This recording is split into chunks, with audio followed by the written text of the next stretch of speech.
Hello friends, இன்றைக்கி நம்ம மசாலாலாம் எதுவும் அரைக்காமல் ஈஸியாக சிக்கன் கிரேவி எப்படி செய்யுதுன்னு பார்க்கலாம். இது ரைஸ், சப்பாத்தி, இடியாப்பம்னு எல்லாத்துக்கும் நல்லாயிருக்கும். கடாயில் எண்ணெய் சூடானதும் பட்டை, கிராம்பு, ஏலக்காய், சோம்பு சேர்த்துட்டு பொடியாக நறுக்கினா பெரிய வெங்காயத்தை சேர்த்து வதக்கி விட்டுருங்க. 2 கிலோ சிக்கன் இன்றைக்கி செய்ய போகிறேன். அதுக்காக 4 பெரிய சைஸ் வெங்காயத்தை கட் பண்ணியிருக்கேன். வெங்காயம் நல்லா ப்ரௌன் கலரில் ஆனதும் பொடியாக நறுக்கினா தக்காளியை சேர்த்துக்குங்க. தக்காளி நல்லா வதங்கி எண்ணெய் தெளிகிற வரைக்கும் வதக்கி விட்டுருங்க.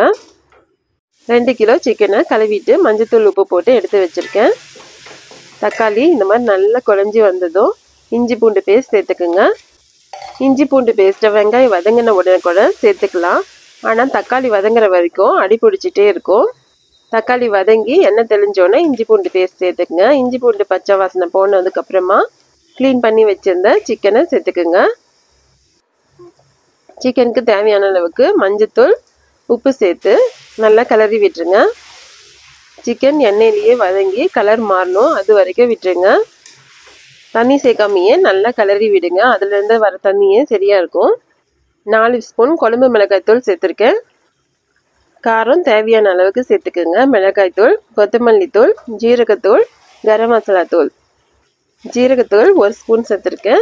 மீதி எல்லாமே 2 ஸ்பூன் சேர்த்து எல்லாத்தையும் கலந்து விட்டுருங்க. 1 ஸ்பூன் காஷ்மீரி மிளகாய்த்தூள் சேர்த்துக்குங்க. அது நல்ல கலர் கொடுக்கும். மசாலா எல்லாம் நல்லா கலந்ததுக்கப்புறமா மூடி வச்சுருங்க. இது அப்படியே வேகட்டும். தண்ணி எதுவும் சேர்க்க தேவையில்லை. நான் தண்ணி சேர்க்காமையே எவ்வளோ தண்ணி சிக்கன்லேருந்தே வந்திருக்கு.